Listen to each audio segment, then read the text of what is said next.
ஒரு நாள் விநாயகர் ஸ்ரீ மகாவிஷ்ணுவின் வீட்டுக்கு சென்றார். அங்கு விளையாடிக் கொண்டிருக்கும் போது ஸ்ரீ மகாவிஷ்ணுவின் சுதர்சன சக்கரத்தை கண்டார்.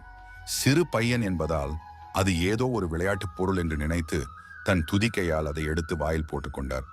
அந்த நேரத்தில் தேவர்களுக்கு ஒரு ஆபத்து வந்தது. அசுரர்கள் தேவலோகத்தின் மீது போர் தொடுத்தனர். அவர்களுக்கு எதிராக போரிட ஸ்ரீ மகாவிஷ்ணுவுக்கு சுதர்சன சக்கரம் தேவைப்பட்டது. ஆனால் அது விநாயகரின் வயிற்றில் இருந்தது.